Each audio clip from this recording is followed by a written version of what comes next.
Scott. Okay, I can hear you. Can you hear me? Yes. Hold for about half a minute. Thanks. To police officers. Okay. Citizens and dogs and enforcement.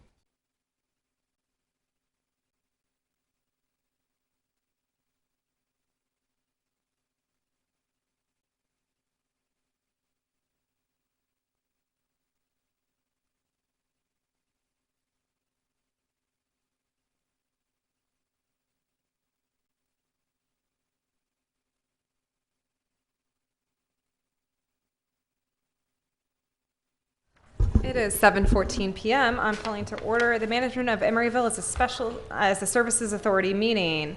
Before I call the roll, I'd like it reflected in the minutes that pursuant to California Government Code Section 54953, Councilmember Donahue will be participating via teleconference.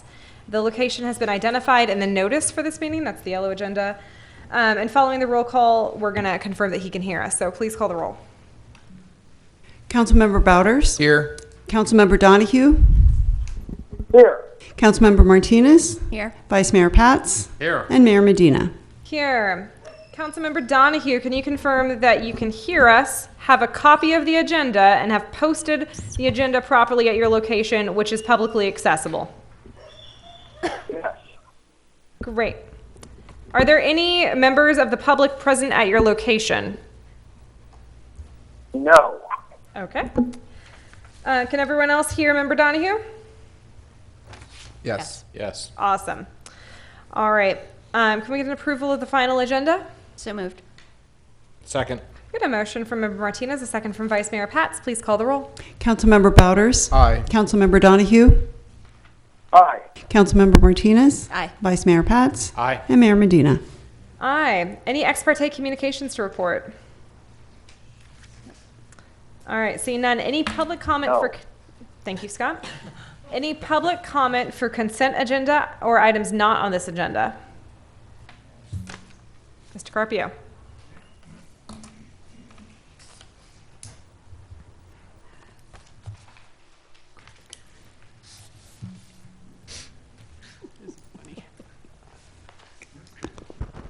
Good evening, ladies and gentlemen. My name is André Carpio, and I have two items in which I like to comment about. The first one is that at the last City Council meeting, there was this discussion about the work on weekend, and for the hour from 8, whatever, 8 beginning and ending, and in a confusion.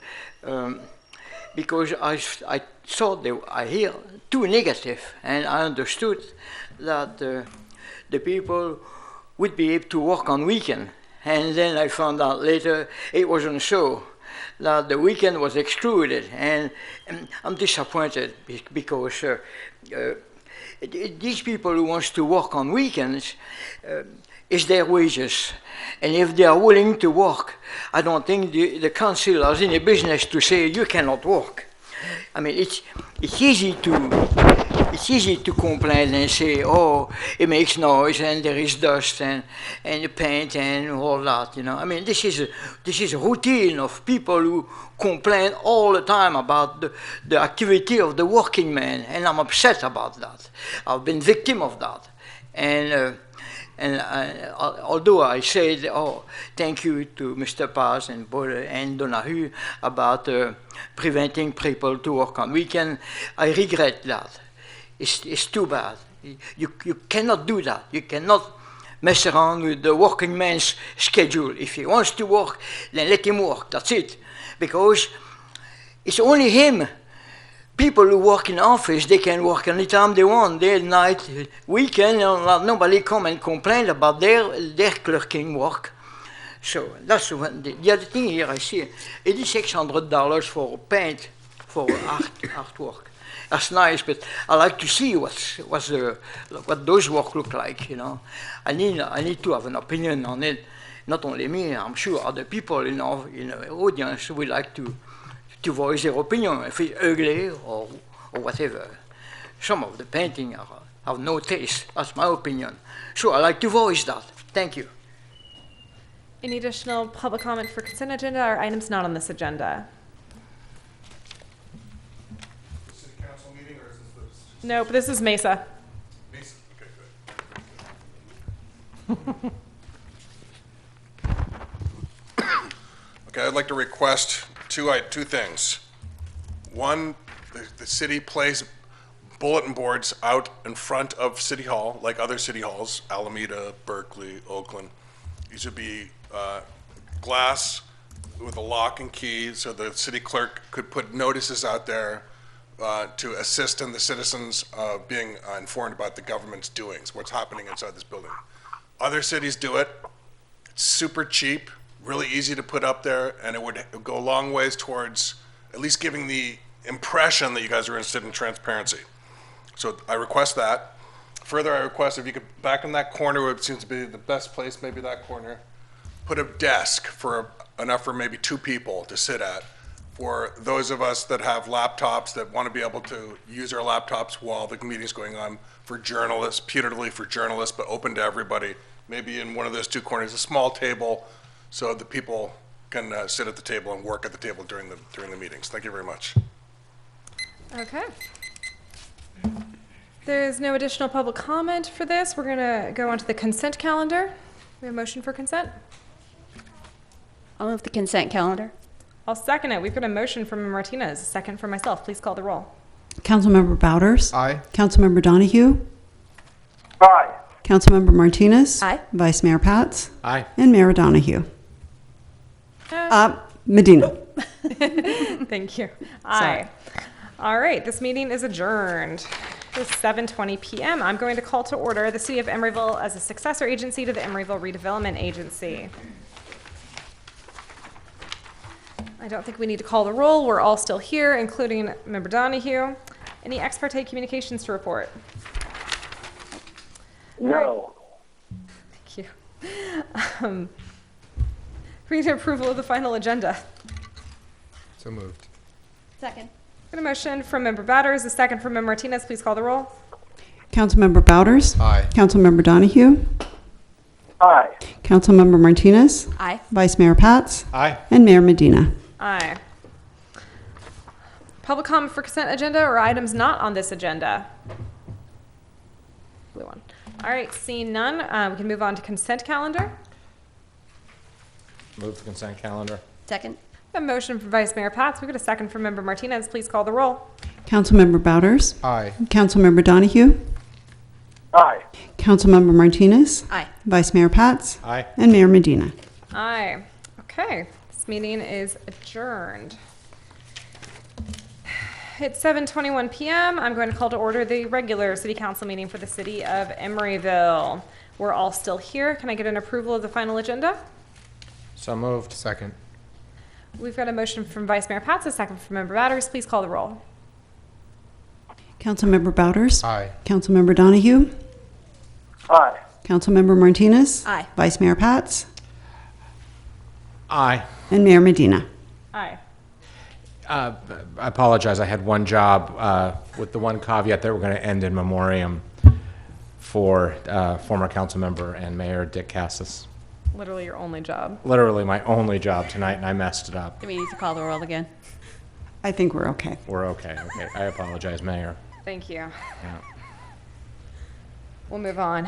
Special orders of the day. We've got a presentation and introduction of the K-9 officers.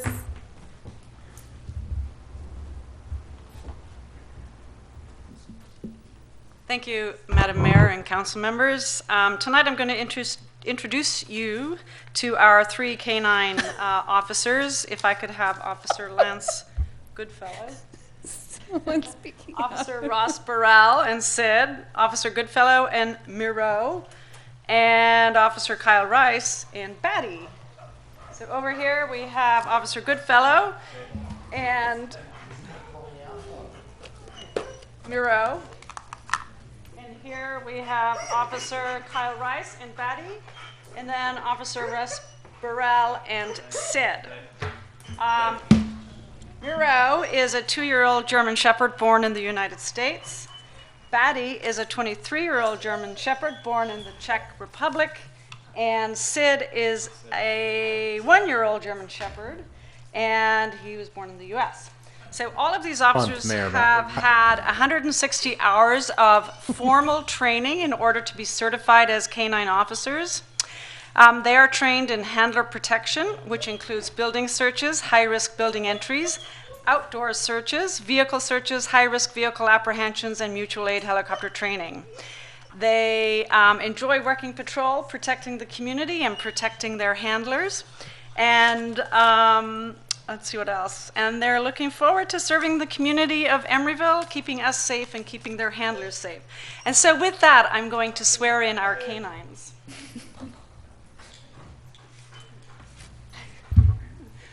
Batty, Sid, and Miru, please raise your paw. Do you solemnly swear to uphold the Constitution of the United States and the Constitution of the State of California and to protect the citizens of Emeryville? Please bark.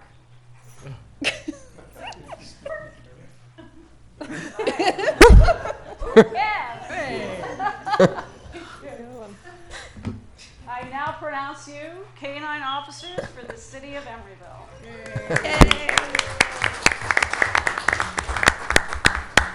And one more little thing that we got to do is Officer Burrell had Vigo. If you remember Vigo, he served us for 3.5 years.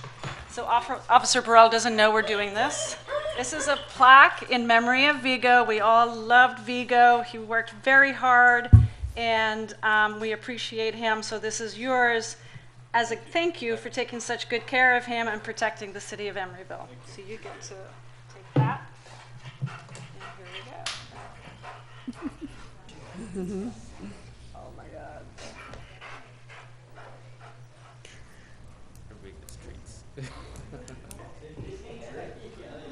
Chief, are they allowed treats? Are they allowed treats? I think so. Does anybody want to give them a treat? I definitely would like to give them a treat. You don't have to ask a German Shepherd yet twice. Everybody gets treats. What's the command before I Brought treats?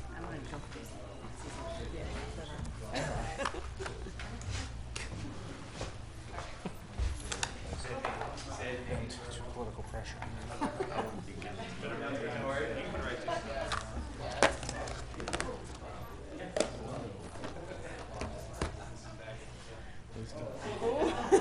Good.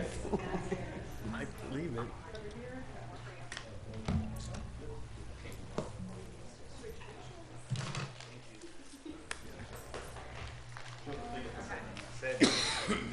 The rotation.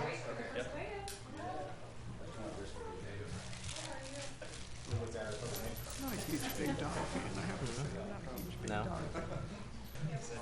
grew up with German Shepherd. Well, just one. But So that feels familiar to you. yeah. And they are very, very loyal. But our German Shepherd wants to be the mailman every day.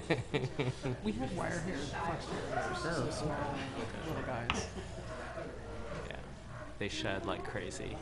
Oh, is that right? Yeah. So they have like their coat. They also have like an older coat.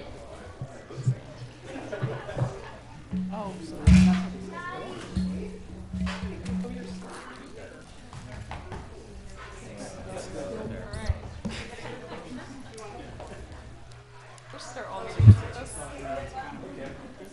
what Thank you, Madam Mayor. I want to recognize the officer handlers of our fine canine officers. I also want to recognize the families that are here tonight, because we know that these our new canine officers are part of your family, and that they're on duty 24 hours, not only protecting the city of Emeryville, but your families as well. And we're really grateful for you for making them at home in your homes. So thank you so much. Thank you.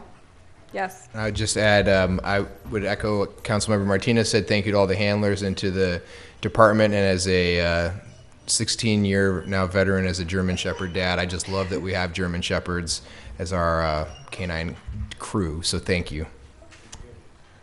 Congratulations to all of our new canine officers and our handlers.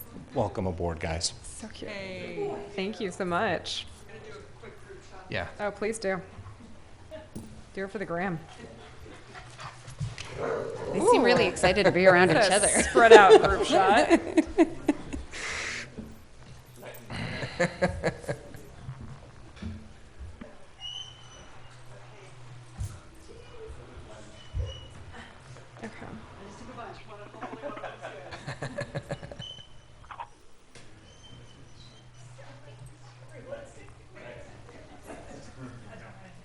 It's like when our special orders are dog related. Scott, you're missing out. Thank you. Oh, Scott, there's a bunch of dogs here. Could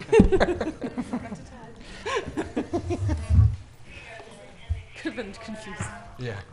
Just hears whining in the background. No, I was just going, ooh.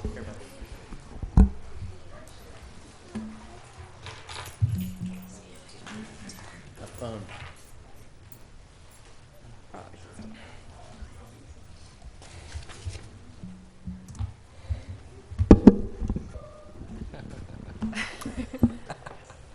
Goodbye. Thank you for a very charming special order of the day. All right, announcement of commission or committee vacancies. Mayor and council members, we are still trying to fill the last few remaining vacancies, and the next scheduled session will be your second meeting in November, where we will hopefully close all those gaps. Thank you. Thank you.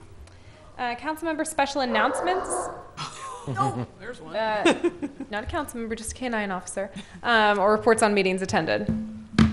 Thank you, Madam Mayor. I had the pleasure of attending the governor's signature of AB 1482 in West Oakland last week at the Senior Center. That puts in place the strongest statewide tenant protections in the nation. It's essentially an anti-gouging rent control measure that caps increases of rent at 5% plus inflation for multifamily housing built in 2006 and earlier, and then that's a rolling date. So the following year after implementation will be 2007 and then 2008 and so on. And I believe there's a sunset on this bill of 2030. Thank you so much. Glad you were able to make it for that. Yes, Member Bowders. Thank you, Madam Mayor. I have two announcements. One, I'm pleased to announce that the Alameda County Healthy Homes Joint Powers Authority, of which Emeryville is a member, was awarded this morning a $3.6 million grant from HUD. It's a lead hazard mitigation and abatement grant, and that will be used in conjunction with the settlement from the paint litigation with the three major paint companies that we've been engaged in for 17 years that we brought to finality earlier this summer to provide grants to families and households that are interested in doing renovation or remodel to a home and having lead paint abated as part of that process. I'm also pleased to announce from that board as a side note that since implementing our lead RRP rule ordinance that the council adopted in 2017, Emeryville has not had a single lead based complaint with the county. We're the only city to have a 2-year period of no lead complaints. And so now the neighboring cities are looking at imitating us. And my other announcement is from the Air District, which is Assembly Bill 617, which is a bill from prior years that created community action plans for clean air, created 10 pilot jurisdictions in the state, and West Oakland was selected to be the first full community action plan. And the Air District, in a ceremony in West Oakland about a week and a half ago, we formally approved that plan, which was guided in large part by community-based groups and communities of color in the West Oakland area. It has a binding impact on some of the work that will be done at the seaport and the city of Oakland, and I was just very glad to see that we've made progress on that, because we will also be beneficiaries of the work that's been done there. Thank you. Member Pats? So I serve on HACA, the Housing Authority of Alameda County, as their vice chair, and continuing my vice theme, that puts me as the vice chair of the board of directors for Patch, which years ago the Housing Authority sold off, as did all housing authorities, the projects, into a nonprofit that they created and controlled called Patch. And the interesting thing to me at that meeting is we are remodeling 50 units in Union City. These were built in the 70s, and these are the 50 that have not had a substantial upgrade since the 70s. And the biggest challenge facing this remodeling project, because this is senior housing, many of the residents are in their 80s and do not want to be dislocated to another unit that's been upgraded while theirs is upgraded. And what stood out to me is not only are a majority of the residents having been in these affordable units for that long, there are 6 centurions living in this complex of 100 units. And so when we talk about senior housing and affordable housing, this is about making a long-term commitment to people. When we talk about being on a fixed income, these are just numbers that make it very real for us. And I know as the child of a senior struggling with fixed income, housing is the most crucial piece. So I thought I would share that this evening. Thank you. Yeah. Member Donahue, any reports on meetings attended? No, I don't have any reports. Okay, Vice Mayor Pats, back at you. And keeping up with my senior theme, Member Martinez and I attended Oktoberfest at the Senior Center on Friday, and that was just a wonderful job that the seniors and staff did, and I want to thank all those that contributed. And it was just a great, we filled the Senior Center with people, and they were from, I think the youngest was around 6, all the way up to, I don't know if we broke 100, but I'm sure we got close. So thank you for that. Thank you. Okay, last week I attended the mayor's conference where I was asked to be nominated as the alternate for the East Bay EDA. I accepted, so I'll be the alternate for that committee now. I think it meets every other month, so coming at you soon with reports of economic development in the region. Lucky for Chad, I'll get more ideas. And Councilmember Butters, I was going to touch on AB 723, but you were really involved in this. Do you want to report out on that bill? Oh, sure. So thank you, Madam Mayor. The governor signed Assembly Bill 723 this past week, and after our first run at it with AB 618, which was our attempt to create some sales tax authority space for the city, since the county is, most people I think the cities all have sales taxes. Emeryville has no direct local sales tax leveraged of our own. We get our money back through a formula that the state does, but the county has a lot of special sales taxes. This was to give ourselves some authority. The governor vetoed our bill this summer, and I want to give a shout out to Nicolo DeLuca and our staff here, but especially Nicolo, who through channels he and I have at the Capitol, worked with CDTFA, the Department of Finance, the administration, as well as the County of Alameda, and Assemblymember Bill Quirk, and got into a different bill, AB 723. And through that legislation, freed up tax capacity for the city of Emeryville, which sounds heinous if you think about it at first, but it's actually super important to a city's ability to provide for itself as it grows and as needs change in the community. So I just wanted to thank Nicolo for that. I want to thank Governor Newsom for signing the bill, and for all the staff and other members of council, including Mayor Medina, who were involved in that effort. Yeah, special shout out to Nicolo DeLuca and city manager and city attorney for being aggressively involved on a really tight legislative timeline to turn that around. It was super impressive work all around to take a veto and come back and still get a win in the same legislative cycle. Good job, everyone, and thank you for your leadership on this, Member Bowers. Oh, no problem. All right, city manager's report. Nothing tonight, Madam Mayor. Ex parte communications. Regarding item 12.2, back in April, I met with representatives from Waste Management, and I had an informative tour of the Davis Street transfer station. Fantastic. I also met with representatives of Waste Management regarding item 12.2. Same, I met with members of Waste Management regarding 12.2. I skipped the transfer tour. I've been there before. So I met with Waste Management, but I think this was back when we executed their contract, so I don't know if it's the same agenda item or not. I don't think it is, so I don't have anything to report. Scott? I met with members of Waste Management and looked at their facility a couple of months ago. Great. Okay. Any public comment for consent agenda or items not on this agenda? Oh, here we go.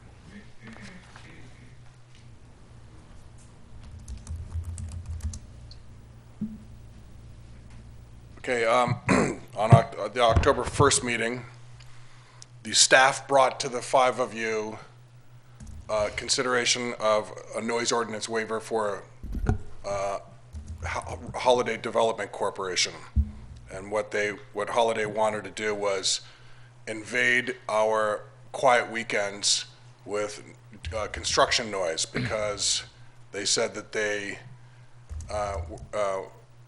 didn't want to hire more security, and they're worried about somebody starting a fire, as had been done at their project. So they said they didn't want to hire more security, and so because they figured that the Emeryville neighbors would take up the slack with losing their quiet weekends. Luckily, 3 council members said no to that, and so that represents a little victory for the noise ordinance waiver. And so I thank the 3 council members that voted no on that. But to the 2 that voted yes, that would be Councilwoman Martinez and Mayor Medina. It's really beyond the pale. I mean, the fact that a multi-gazillion dollar developer doesn't want to spend more money on security and wants us to take up the slack and us to pay for it by losing our quiet weekends, I just have to ask you why. Why did you vote that way? And the Brown Act provides that you can answer this question. And so for an effort to have more transparency, I hereby invite you to tell us why. To Mayor Medina, why did you vote for that? It just seems beyond the pale. So I'll use the rest of my time to wait here for an answer. I explained my rationale at the previous meeting. It's on the record. It's nuts. You didn't. You want to elaborate for the people of the city of Emeryville? We need to lose our quiet weekends so this developer doesn't have to hire more security. Why?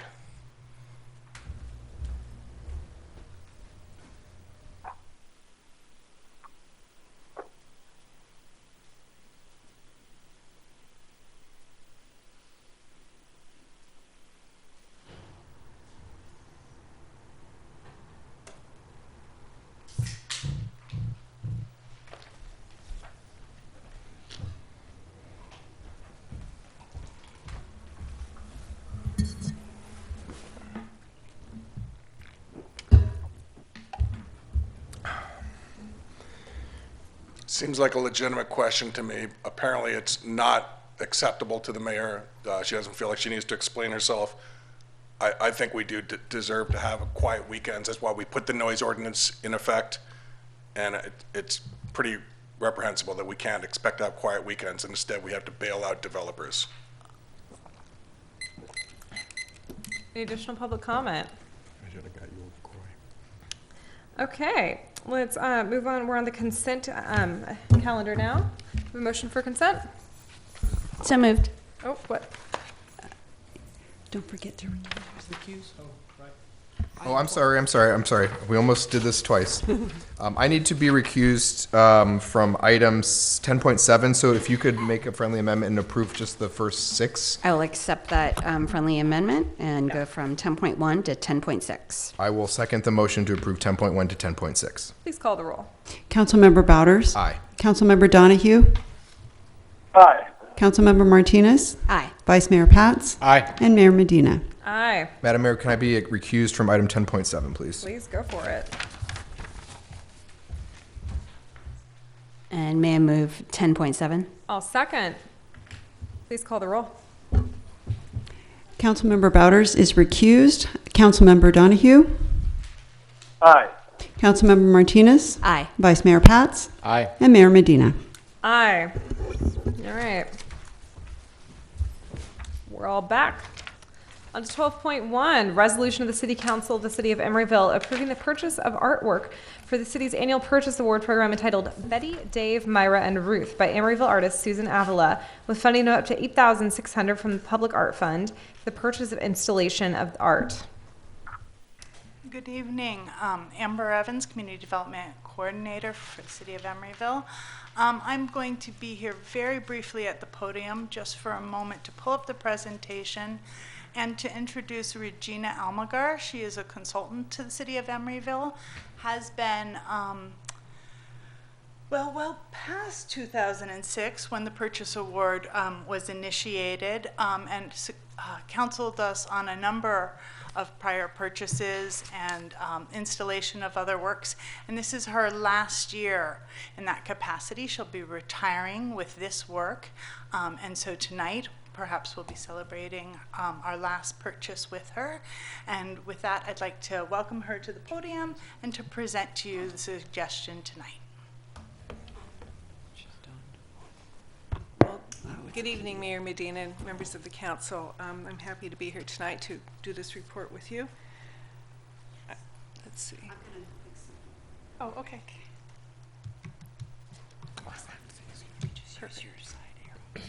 Okay, so the recommendation before you tonight is to approve the purchase of a series of artworks, 4 artworks that make a group by Emeryville artist Susan Avila, and it is entitled Betty, Dave, Myra, and Ruth. It is a hand-dyed and repurposed fabric piece with embroidery, very detailed and intricate embroidery. The panel's recommendation was made as usual with the 5-member panel that included members of the community, the Public Art Committee, a city staff person, and an art consultant. They looked at all the work in the show. I think I've got this on a next slide, but they recommended that this particular work be placed in the senior center in the stairwell because they felt that the embroidery and the detailing of the artwork would be really attractive to seniors and also to visitors to the center. And they also felt it would pair nicely with the portraits that are already in the bar area. Susan Avila is a very distinguished artist. She is a professor of design at the University of California at Davis, has several degrees. She uses textiles to enhance the perception of contemporary culture, and she uses a lot of repurposed textiles to create new artwork. Her work has been exhibited throughout internationally, and she's in the collection of a group of well-known fine arts museums throughout the United States. The panel was comprised of 5 people, as I mentioned. They first looked at all the work in the show. There were 143 works, narrowed it down to 19 artworks, and then we discussed it, and they gave the pros and cons of each of those 19, did another vote, shortlisted it down to 12, and then voted. And Susan's work received 93 out of 100 scores, 100 out of 93 points.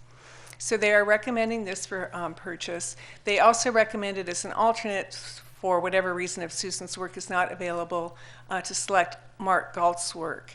And this is a tiny kinetic electrical piece called Petite Malle. And this would be on a very kind of high and narrow pedestal if it were to be chosen if Susan's work is not available. Mark is a native of Northern California, began carving wood at a young age, and has subsequently studied engineering and works a lot with sculpture design and mechanical sculpture works.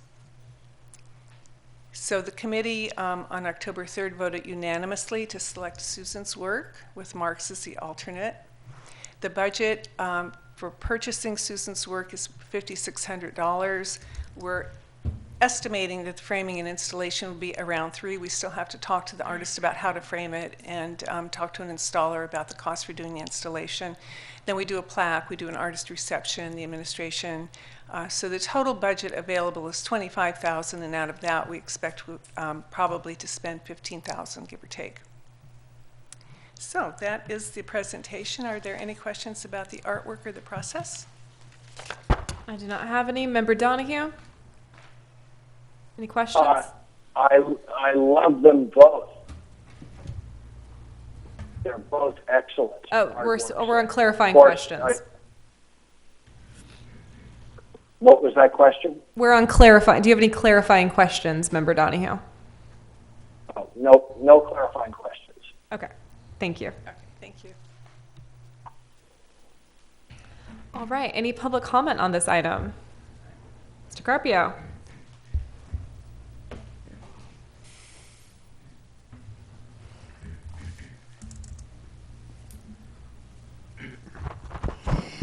This reward for artists has been going on for many years.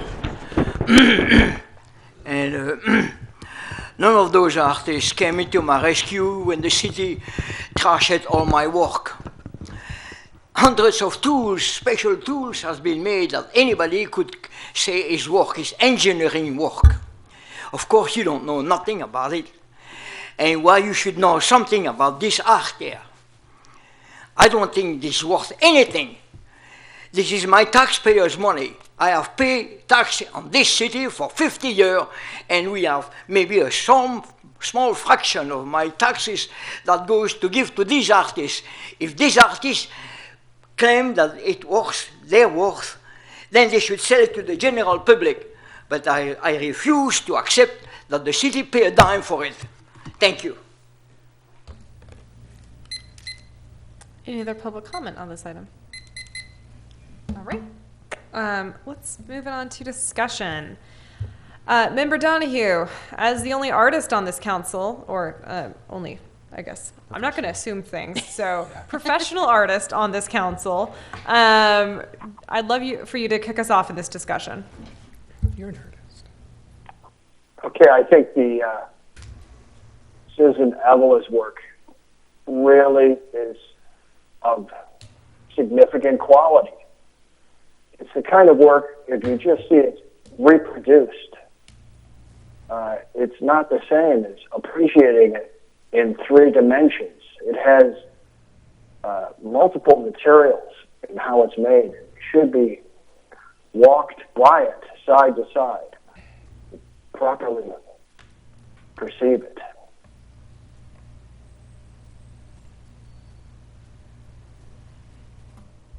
Thank you.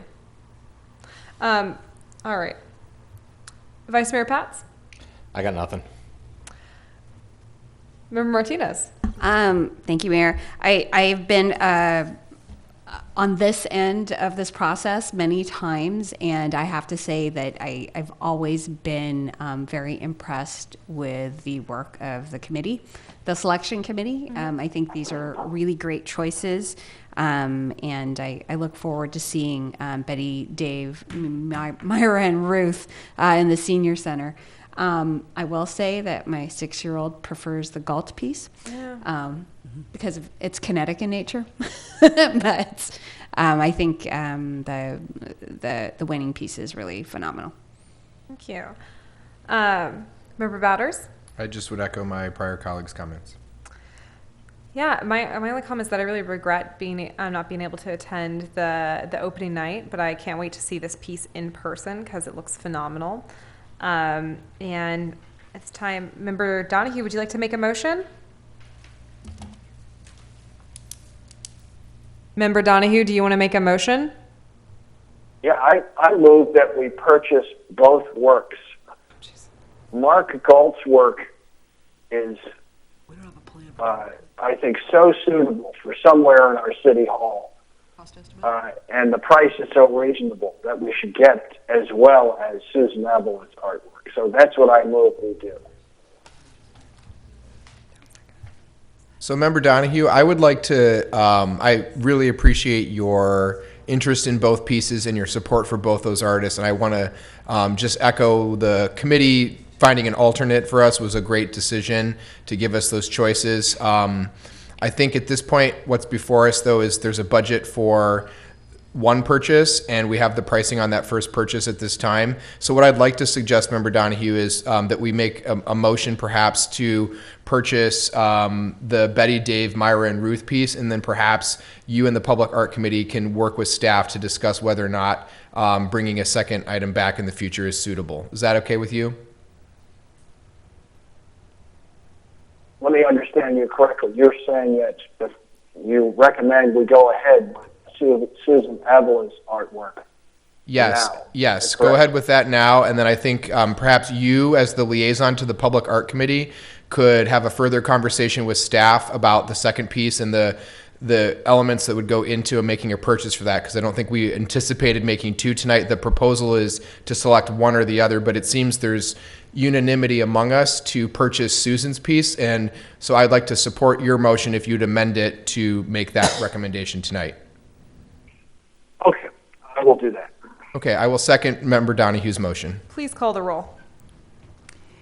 Councilmember Bowders? Aye. Councilmember Donahue? Aye. Councilmember Martinez? Aye. Vice Mayor Pats? Aye. And Mayor Medina. Aye. Okay, item 12.2, consideration of terms of a proposed franchise agreement extension with Waste Management of Alameda County for solid waste disposal services for the term starting January 1st, 2021.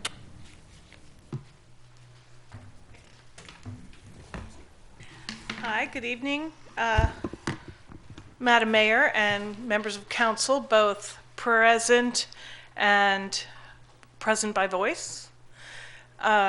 I'm Nancy Humphrey with Public Works, and I'm here to talk about, to bring back the issue of a proposed franchise agreement extension. It's actually called the Collection Services Agreement, and it was first put into place for February 1st, 2011 for a term of just under 10 years. Well, I'll get to that.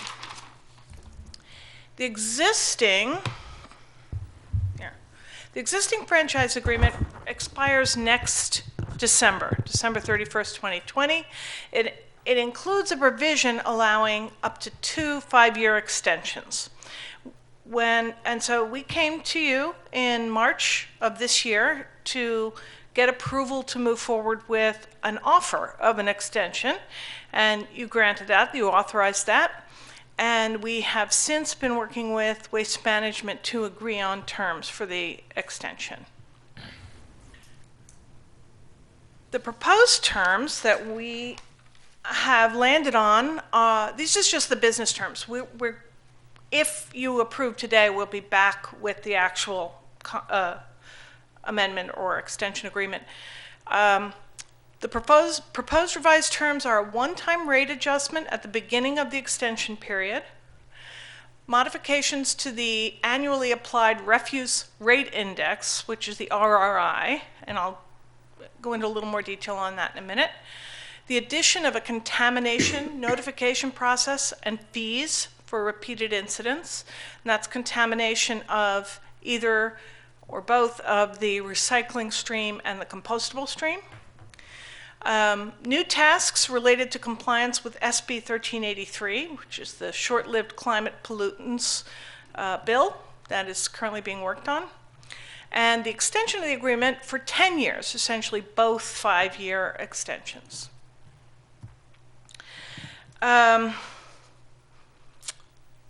Extending the agreement for 10 years gives us a couple of opportunities. One is we'll get further through the implementation of SB 1383, and another is consistency of service and reduced administrative time.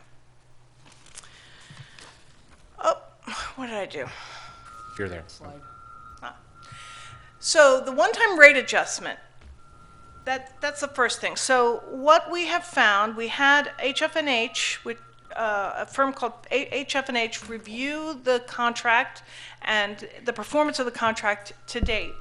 And what we found, and we found happily, was that Emeryville's rates for almost all services are substantially lower than neighboring jurisdictions' rates. And one of the reasons for that is the way the RRI has been calculated, and it hasn't kept up with inflation, hasn't kept up with costs. So Waste Management and the city staff have talked about a rate adjustment one time at the beginning of the extension period, which would essentially be the estimated RRI for that year, plus a 6.37% adjustment, which would total 10% in that year, those two things together. So that's one, that would be a jump at the beginning. And then thereafter, the RRI would change in two aspects. Currently, labor is general services. Do I have it listed? Service-producing industries. Service-producing industries. And that would be replaced, for unionized labor, that would be replaced with the terms of the Teamsters Local 70 agreement. And another change would be the use for fuel of natural gas service for compression, rather than diesel. And that's because the trucks that we use, virtually all, I mean really all in practice, use natural gas, compressed natural gas. The remaining cost factors in the RRI won't change. Vehicle replacement, vehicle maintenance, the Bay Area CPI, and disposal costs.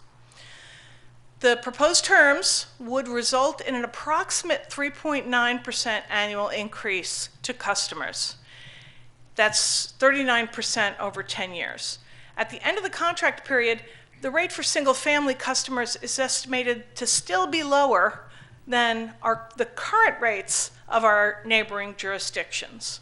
So at 3.9 a year is the proposal. The commercial rates would be almost, with one exception, would be lower than our neighbors' current rates. Single family would be lower than all of them. I'm breezing through this. Another big item that came up in discussions is the need for a contamination procedure. The markets for recyclables and compostables are getting tighter all the time, and Waste Management is held to a very low contamination rate for their disposal contracts. So they need to start enforcing this, or the position is that they need to start enforcing this so that behavior changes and we can all meet those requirements. So the proposed system would be that for incidents, the first and second incident of recyclables or compostables being contaminated, which is 10% for recyclables or 3% for compostables of improper materials. For incidents 1 and 2, there would be a warning. For incident 3, there would be a charge of $25 for carts or $75 for bins. Carts are the regular ones you have in single family. Bins are the larger ones. Incident 4 plus would be $50 or $100 each. If you go a year without an incident, you would reset to the incident 3 cost. This would follow only after significant public outreach and by both the city and by Waste Management. And I have here copies of some draft proposed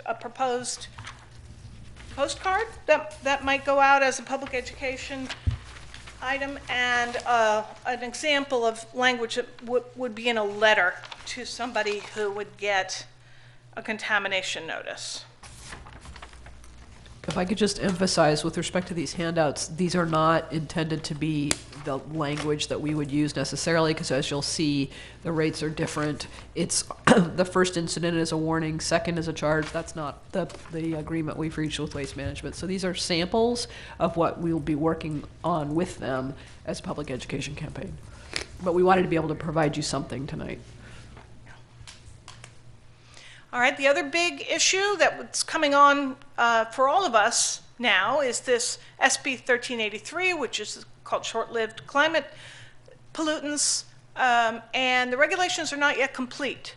So while we have talked about meeting the requirements and we are working on accommodating the things we know are coming, there are some things we don't know, and we will probably have to revisit during the period of this contract. One thing that we did negotiate is that Waste Management will add a staff person to help at Emeryville, to work with Emeryville on meeting the requirements of SB 1383, and also on the outreach related to program changes like the contamination fee. Waste Management will provide a new method of tracking and monitoring the solid waste and diversion programs. Method is not yet finalized. And last, SB 1383 requires consistency in either bin or lid colors for different jurisdictions for the waste streams. Those requirements are not yet final. And currently in the draft, the requirement doesn't get fully into place until 2032. So we have time to work on that, but that has not yet been fully worked out. So another issue was the 5-year extension that council approved in March. Waste Management proposed a 10-year extension, and staff recommends that extension to provide stability for ratepayers and time within the contract to meet the new requirements of SB 1383. So our next steps, if you're agreeable, are to go and develop the actual contract language and come back to you with that for your consideration before the end of this calendar year, I believe. So that's it. Do you have any questions? Oh, and Todd Ninehouse is here from Waste Management.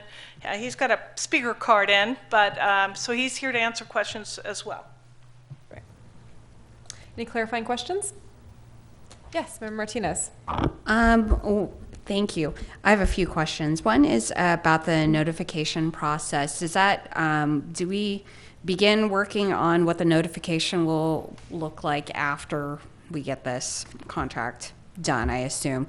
But is there a template for how much communication goes out, and is that referred to in the contract?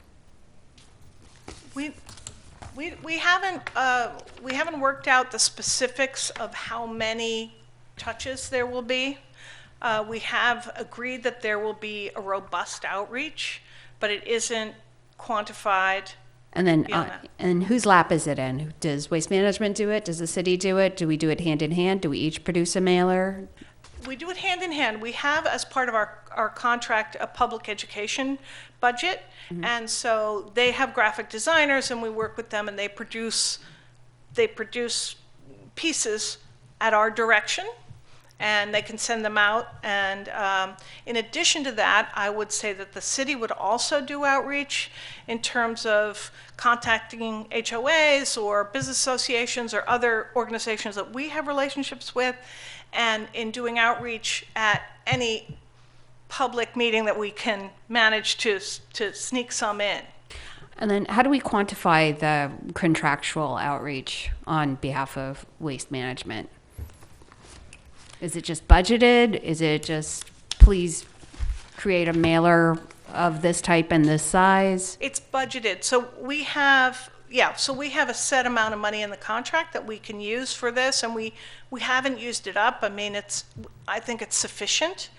And so in terms of actually producing the things that we want, that's how it's done, is from a budget that we have as part of our fees and part of our franchise agreement already. And then will we be doing any digital outreach as well?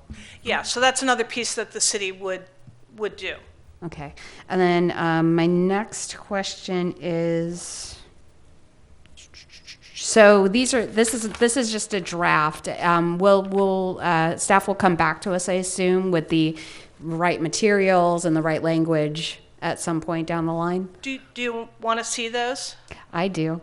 I definitely do. I feel like I'm answering questions about recycling all the time, so the more clear I can be with my own personal answers, I would appreciate that. Just, Madam Mayor, a clarifying question. Would you like us to come back as we roll this out, in advance of rolling that out, come back and maybe have a study session or something? Or are you asking to approve the pub ed materials before you approve the contract? I don't need to approve the pub ed materials. I just want to see them when they're done. I have a different opinion, but I'm waiting to have my turn. Well, we can address that now. We're not going to be ready with the pub ed materials probably in the next couple of months. We plan to roll this out over the course of 2020. This contract won't come into place until January of 2021. Mm-hmm. So we have a year to develop and start the outreach. But we are trying to sort of follow what the process was in the contract to approve the extension. If the council's interest is to wait to approve that extension until we develop these pub ed materials, it will be a little bit of time. Okay. I'm good. Clarifying questions? I have clarifying questions. I want to pick up where Councilmember Martinez had us going, which is, you mentioned a set amount of money in the budget to do this. What is that amount of money? I don't have it on the top of my head. Do you? I don't recall this one, but I have the collection service agreement here, and I can look it up, but I don't have it. I can walk you through the requirements of the contract if you would like me to read those out, because it is somewhat specific in terms of an annual plan for outreach, how many times the contractor has to send notices to customers. This is the sort of the annual public education plan that's embedded within the existing contract that won't change. And then what we'll need to do from staff's perspective is additional outreach on top of that for this contamination fee. Okay. Can you go back to the slide that had the contamination surcharge information on it? Yeah, this is fine. So I guess I don't want to go into comments, but I'll just lay out what my concern is at a high level, which is I'm very supportive of Waste Management providing our services. There's no issues for me there. But some of these details I have questions about.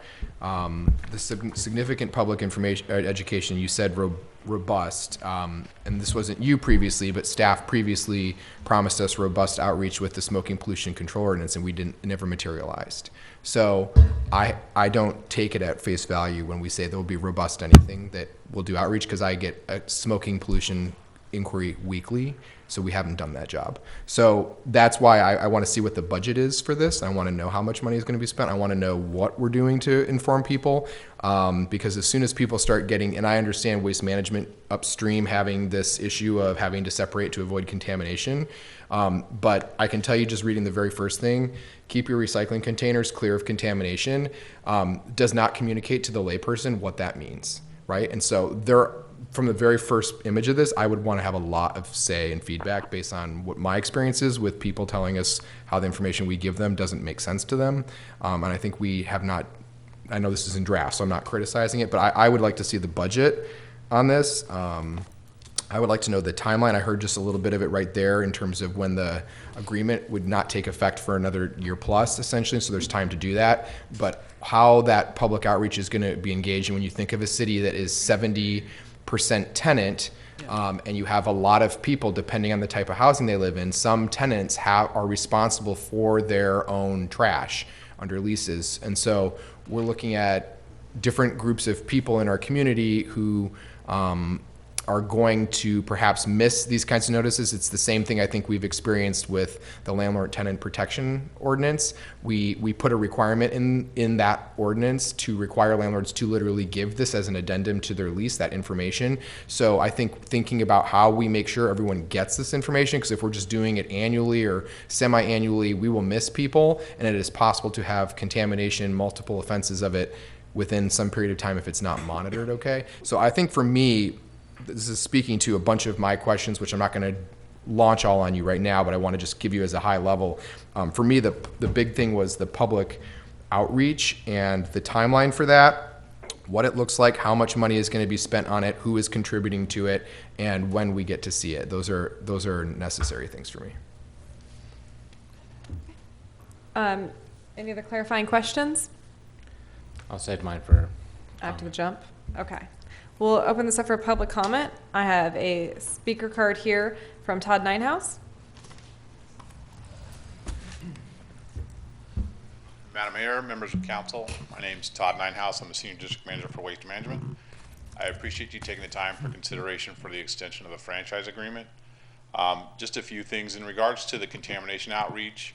We submitted a plan to staff, working through this next year to do outreach, but particularly as we head into the 3 months prior to this, send out a notification letter, do Facebook posts so we have it out there on social media, follow up cards in the final month to remind them, the notification letters that would go out in a month prior with no charges associated, so the residents that did have issues with contamination would have an understanding as well.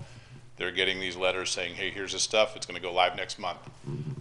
So that was our ramp up plan heading 3 months into this. We're more than willing to work with staff to do additional things as we move in through next year, and put stuff out there farther advanced, but really focus in on the last 3 months so people get put it out there as many ways as we can so people have an understanding of what's coming before it hits them, and then have the letters that they would receive too for that month, regardless of how many letters that went out, where they would be notified with the pictures, and we have email capability where they can see video links of the material to have an understanding of what that looks like and what those things are that they need to remove from those streams. Along with the additional person for Emeryville, having that person targeting some of those high offenders that we see, so they can go out and personally do outreach with those ones that are seeing large amounts of problems, the highest offenders, and give them a one-on-one with what needs to be done to clean up their stream. That was all part of the plan that we submitted for our thoughts on what we could do with the contamination. Again, I appreciate your time and consideration. We've been very happy to be partners with Emeryville for many number of years, and we look forward to continuing that relationship with Emeryville. Thank you so much. Thank you. Any additional public comment?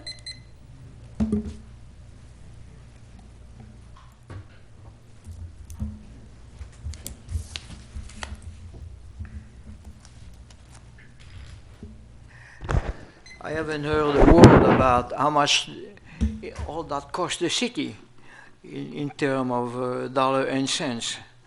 I mean, it's lots of talk, but is it 10,000, 20,000? I mean, how much money does this thing cost the city? And also, I see subsequent incident would be fine. Well, who's got the authority to fine people or fine us? I mean, is it an authority that they take, that they assume? I mean, there is something here that is not right. I mean, I'm talking about the taxpayer. You see, again, same thing.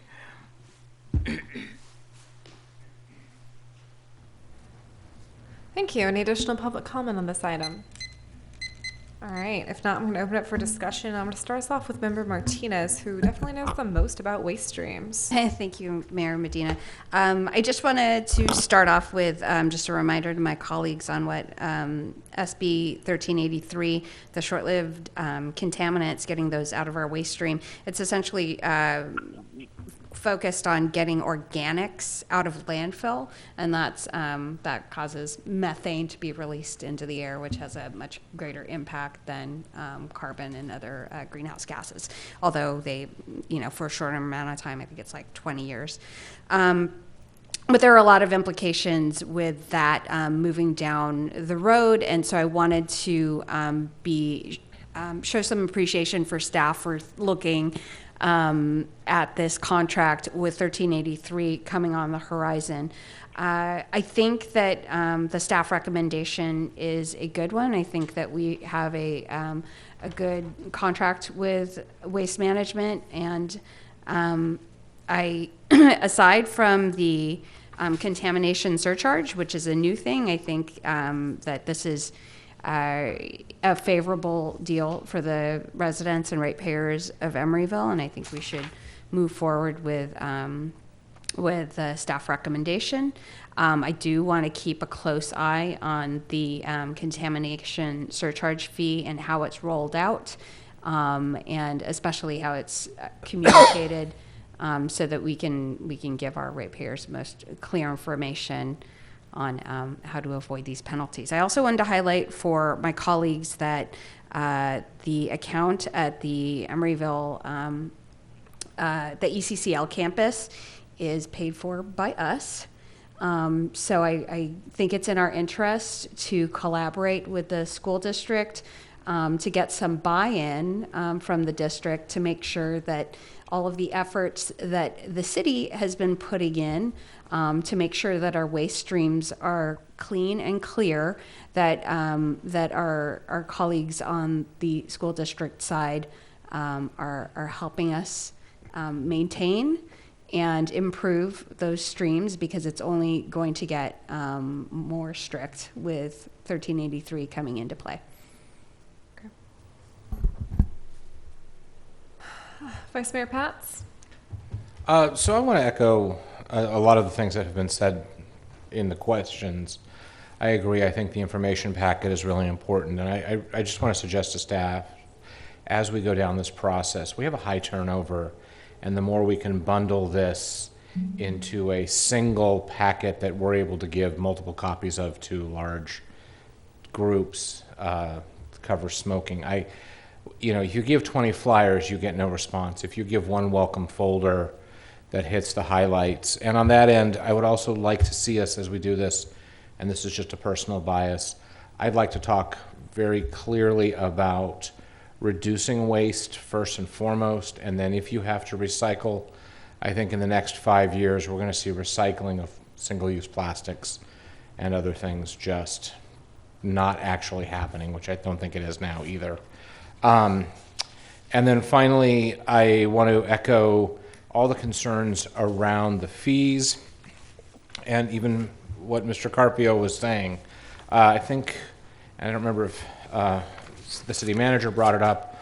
I'm going to give her credit talking about an appeals process. Today is trash day in the Triangle where I live, and so it has changed dramatically in the time I've lived there and the shutting of the recycling center, but we don't always get we put our trash out the night before, and it is out of our control. So as the contents get shifted from one container to another, I would love to make sure there is something in place, some form of, I'm going to call it due process. That sounds way too fancy for this, but some sort of due process in place. And so I'd like that to be stated as we go over the contract, or to be at least planting that seed. I saw lots of nods, so I'll end there, or else I'll get off on my whole single-use rant. Thank you. Member Bowders? I had a couple of questions for Todd, if you could come back up.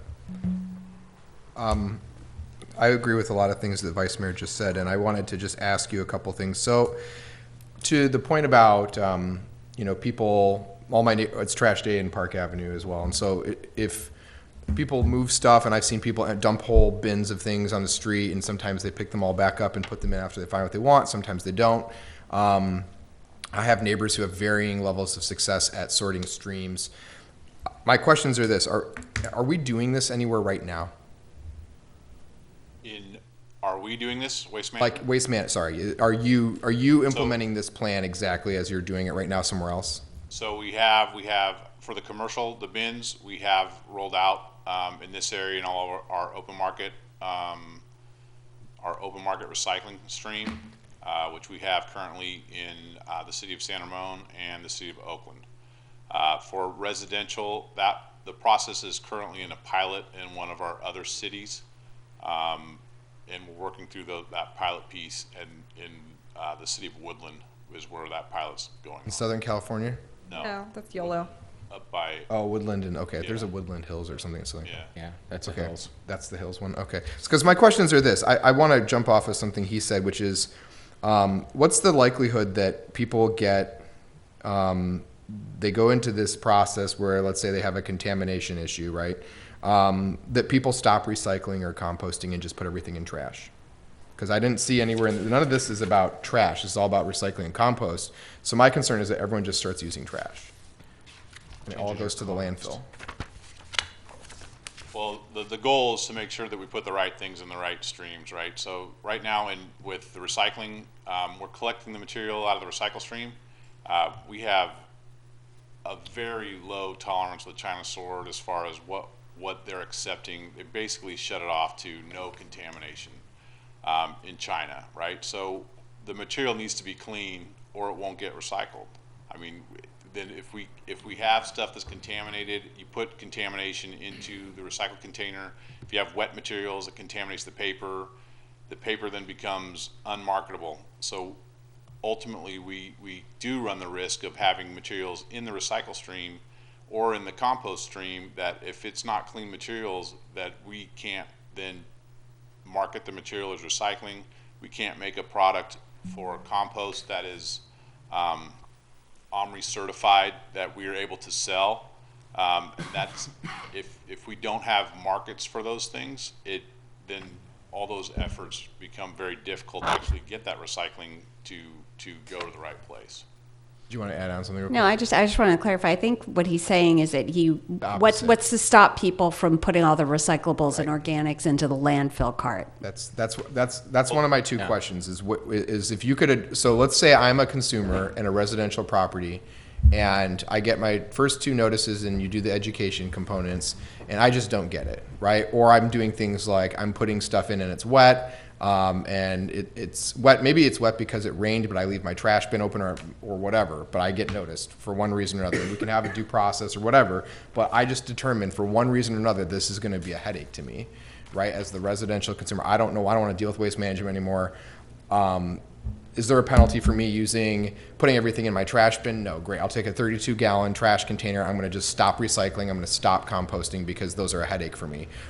What's the likelihood that we just get more people putting things in the landfill? Well, there will be additional costs for putting those materials into your garbage container. Right Which are now, what? Can you explain that? Well, right now, if you have a 35-gallon can, you're paying for a 35-gallon can. You also have a 64-gallon recycle cart and a 64-gallon green waste cart. So that's 4 times the amount of material that you have going into those cans if you're filling those up. That then you'd have to pay for that larger garbage container, right? So even if you had that's more than 96 gallons. You'd have multiple cans at your location that you'd be putting into the garbage container and be paying those fees for that garbage. So it would offset where you would have costs associated with it, where it would benefit you to recycle and do it right. So I agree. So that leads me to my follow-up on this of my 2 items, which is how does this prevent illegal dumping from becoming a new thing that people do? I mean, people do it. I live right on the fringe of West Oakland. I see people drive over at 6 in the morning, at 11 at night, and dump stuff. And I'm sure you hear about it and you get complaints about it, and there's all kinds of posed solutions to it. But what's going to keep, and these are both, I think, residential and some commercial people who do it. And so my question is, if people do a cost analysis, as it's kind of being discussed right at this point, and let's say, okay, they have to upgrade the size of their waste cart in order to take all the refuse that's no longer going over here, but this version, the recycling and composting, cost me this extra $25 or $50 as a fine, so I want to avoid that, and it's only $19 to have a cart over here, right, and I have no penalty. Maybe some people just move to a second waste cart, right, and then we have everything in the landfill, or they don't know how to make that analysis, and then they just say, well, I'm going to just put it someplace. I'm going to put it next to a commercial bin. It's going to be on the sidewalk blowing through a parking lot in a shopping center. I mean, there's if we have people that are going to illegally dump, and they're going to make that decision because they say this is too expensive for them. What's to say if a container is going to, they're paying for trash service, and they don't want to pay for that trash service, we could run into that same problem. I don't know that contamination is going to have a direct tie to illegal dumping. Okay. So then my other question is around staffing in relation to the cost of the RRI. So you come to my house and I have contamination in the recycling bin. So there's a person on the truck who's making a note that my address has a contamination issue. So it's automated. We have it automated via video, so we can see the material as it's being dumped into the truck, right, for that location. And so that material can be seen as it's getting dumped into the truck. So we have a recycled container. We see a white kitchen. We see a white kitchen bag that's in that recycled container that goes into there, full of stuff that's contamination. I mean, typically we see different types of things. We see you either have people that don't care what they put in what container. They'll just fill up all the containers with material. You have people that don't necessarily have the right size trash container that they need, or they don't sort their material as well as they should. So when that container gets full, the leftovers end up in whatever other container has room in it, right? And then you have people that are really trying to do the right thing, and that's not, and they're trying to decide if this type of plastic goes in here, that type of plastic goes in there. That's not what we're looking at. We're looking at those those contaminants where we're either throwing trash directly into it, we're throwing trash into all our containers because we don't care what container it goes in, it's just a space to put something, or we're using that recycle container and throwing additional trash in it because we don't have the proper amount of service, or we're not doing a good enough job sorting. Okay, so my last question is just based on that then. So at my HOA, we have 20 individual carts, and they line the street, and maybe 2 people have put numbers on them, and they're in no particular order. So how does your video determine whose is whose? And so that's the things that we're working out with the pilot, right? So until we have those things worked out, whether it be a driver flipping lids and seeing that material, a person, but those are the things we're working out through the pilot program. And so then your staffing and the built-in cost to this contract covers all of whoever is going to review citations and fines and do due process. That's all built into this contract. That's correct. Okay. That's all my questions. Thank you. Thank you. Member Donahue, do you have any questions or comments you'd like to share with us? Yeah, I think these issues are important for greenhouse gases, especially going forward. And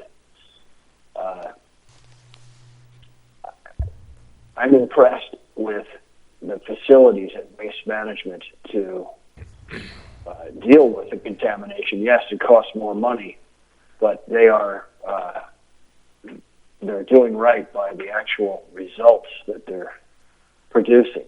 And so I think the key is to get people to comply in a way that's understandable and functional. And I think we all have to work on it, and I support what Member Martinez proposed of going forward. Okay. To be honest, before I was on this council, I assumed people were already getting fined because of how seriously my landlord took our proper waste stream recycling and composting. I got long and detailed emails if I ever screwed up and offers to come help me sort my trash individually.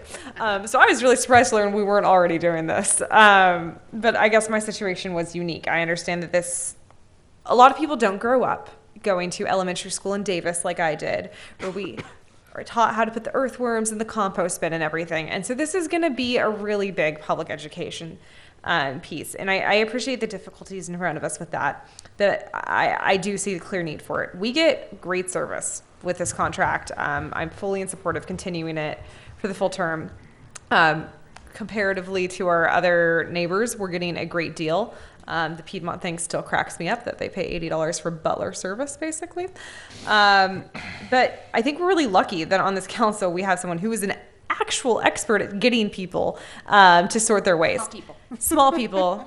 But small people become big people. Yeah, that's true. And so I think, having an ongoing dialogue between our staff and your organization, I understand that this isn't everything, something that every agency in the country does, and that there's best practices well established for the last 10 years of how to get people to do this the best way. We're ahead of the curve on the requirements here. So this is going to be a learning process from everyone.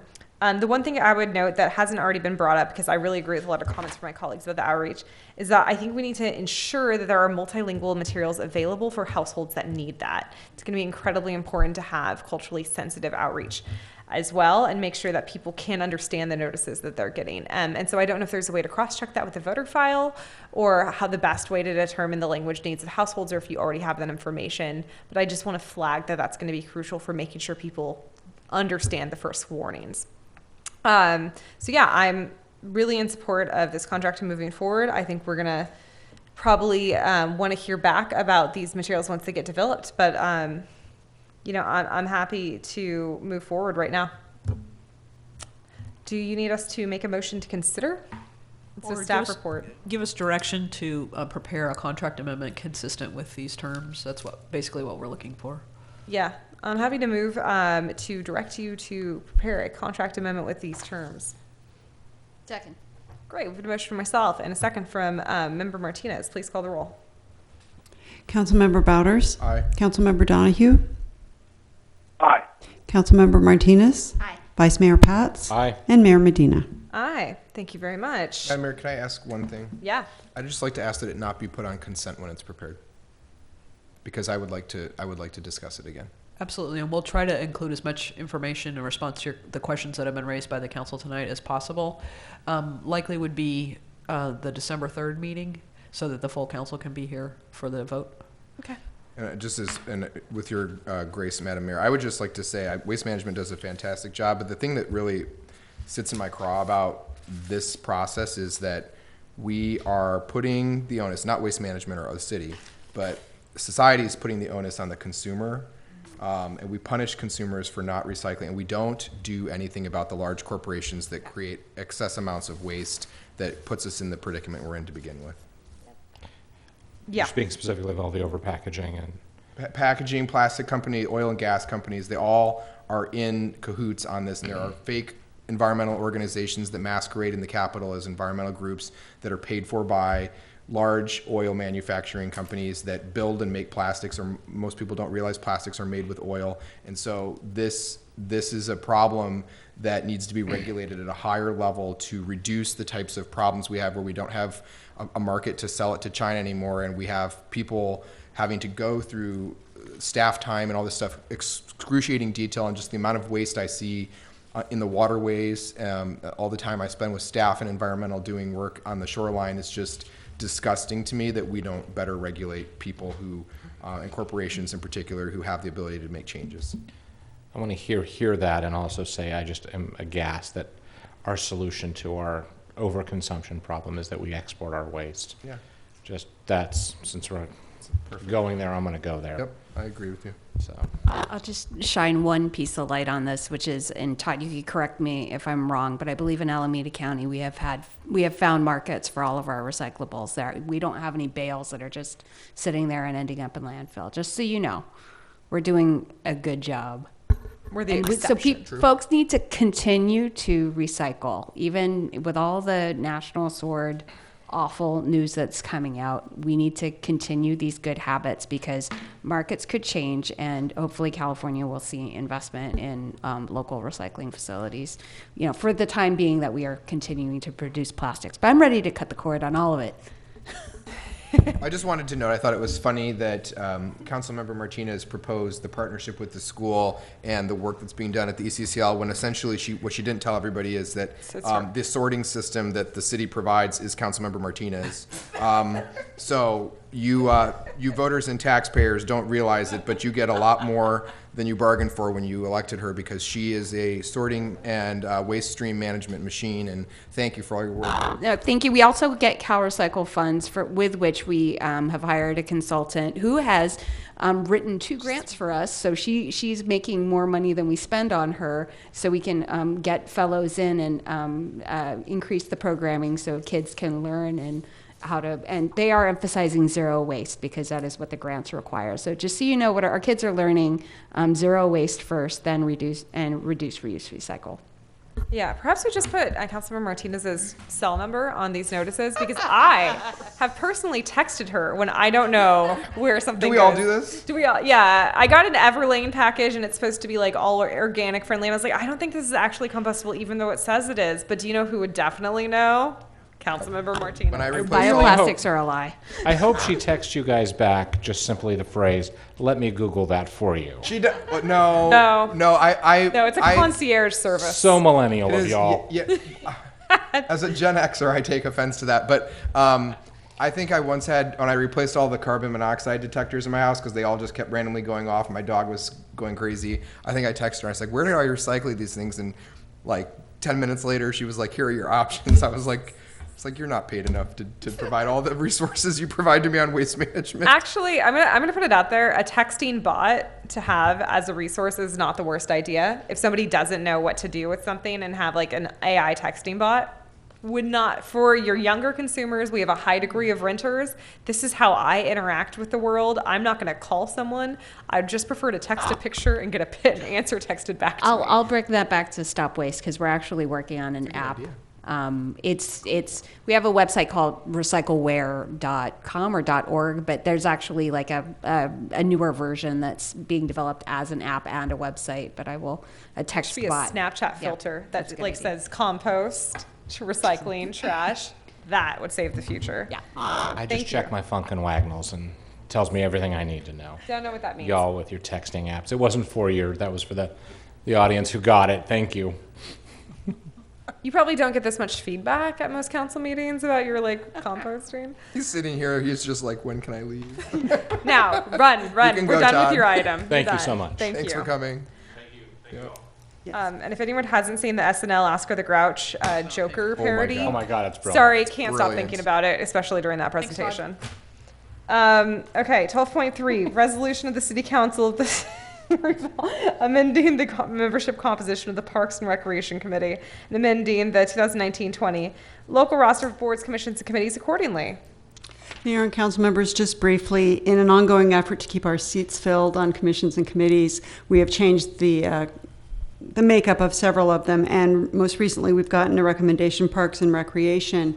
2 of the seats on their committee were to be appointed by other bodies. One, the school district, and the other was Commission on Aging, and we've historically had a great deal of trouble getting people who are interested in serving in those seats.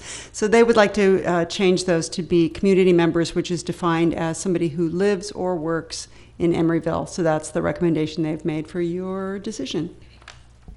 Move the resolution. Public comment first. There's no public. Oh, I'm sorry. I'm sorry, Mr. Carpio. Couldn't see behind the lectern.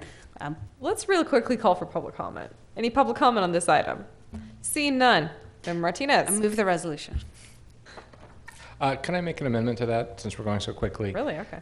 Yeah, really. Can we just put with preference given to if somebody on the school board or Commission on Aging wishes to? Yes, we can do that. Would you be comfortable with that, Member Martinez? Sure.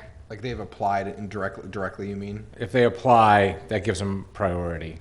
So I don't know. I'm not saying that correctly, but preference. I understand what you mean, yeah. I And yes, don't. we can I do don't think that hurts the spirit of what the commission was asking for. They just literally have a problem filling the seat. Yeah.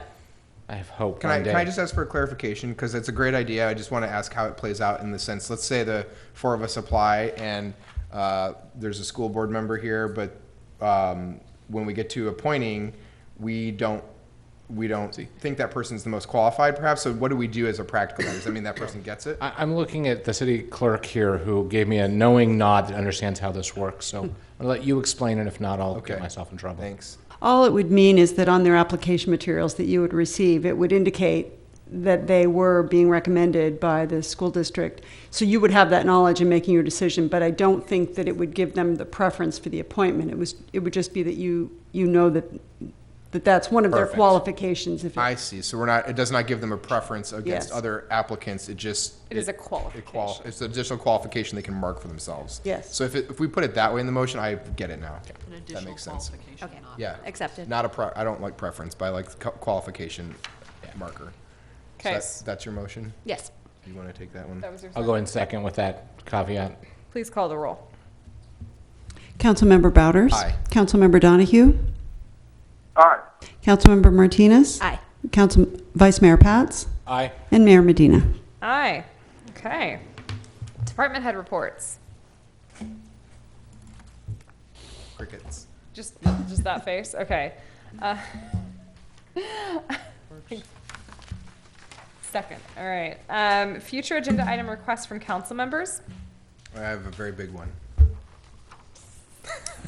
I would like to know if we could have an agenda item about the budget to discuss one very, very important thing that has driven me crazy for 3 years. Purchasing a new microphone cover for the podium. I knew tonight was going to break you, actually. I would like to just have an agenda item to discuss how much money it costs to buy one and whether I can make a contribution to the city of Emeryville to get a new one. The new foam Just piece. that one. Just that one. That brown one. I just would love to offer to have an agenda item about it because we should talk about it. Madam Mayor, we'll save the city council some funding by avoiding that agenda item by just simply purchasing a replacement like we did for all of your mics earlier. Oh, very nice. Awesome. Thank you. I will rescind my request. Thank you. All right. Anything else you'd like to bring up in any fashion? Okay. I have to admit, I screwed up last time. We had a really long council meeting, and I failed to do the adjournment in memory. And so I'm thankful for Vice Mayor Pats for following through and helping remind me this time, because tonight we're going to adjourn in memory of the former mayor and council member Richard Cassis, who served on the Emeryville City Council from 1972 to 1980, and then again from 1992 to 2009, and who passed away recently. Our thoughts go out to his family and friends. Thank you, and we are adjourned.